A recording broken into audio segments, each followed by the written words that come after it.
Every time a transphobe or conservative says trans women don't belong in women's sports, I'm reminded of the fact that your transphobia, number one, is what causes this to be a conversation. And number two, is the reason that we couldn't do it your way if we wanted to. First of all, when the trans person comes to me and says, hey, I identify as a woman, I go, cool. You want me to use she, her pronouns? You're a woman. Great. Because I respect you and because I view you as a woman, I will group you in with women where applicable. In social settings, bathroom, sports, pronouns, whatever. The transphobe says, no, you're not a woman. You're sick in the head. You're a man who's confused.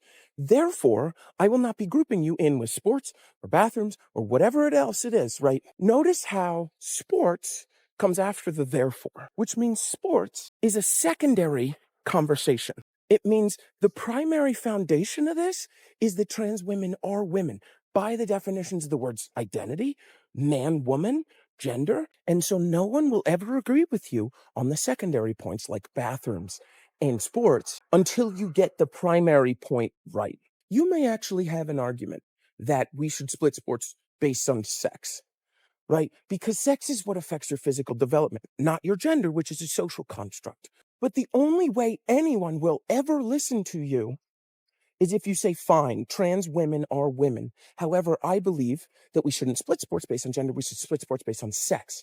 Now, I also don't think that 100% of the time we should only split sports based on birth sex. And at this point, there have been multiple studies that have shown no statistically significant difference in athletic performance between trans women who have received hormone therapy for at least 2 years and cis women. And I have also seen trans men who have received hormone treatment who could physically rip any cis man I've seen in half with their bare hands. And so I don't think it makes sense to make them play sports with cis women. Because if you're worried about safety or fairness, that's not going to be safe or fair. So I don't think it makes sense to make 100% of people play based on their identity alone or based on their birth sex alone. I think we need to have some conversation about the fairest way to do it. But we can only have that conversation if you accept the fact that trans women are women, you approach them as if they are women, and you say, I believe that your gender is equally as valid as that of a cis woman.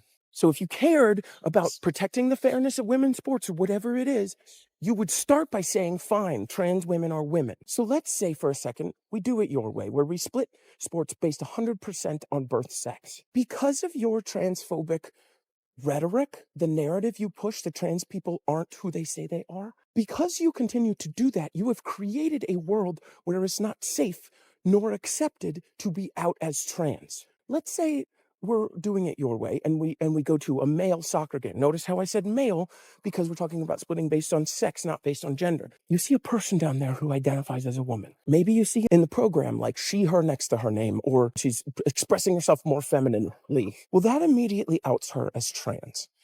And because of your transphobic rhetoric, where you have normalized in opinions to go against all the science and evidence and experts and definitions of words, the more extreme people who listen to you will take it to the extremes of violence. And so when you're out as trans, your odds of having violence committed against you goes way up just by that fact alone.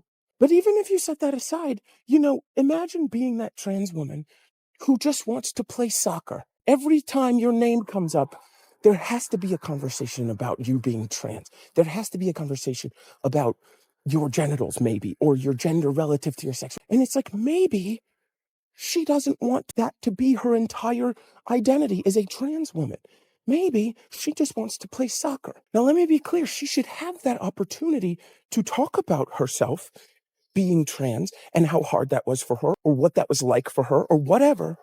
She should have that avenue to talk about it if she would like it. She shouldn't be forced to talk about it if she doesn't want to.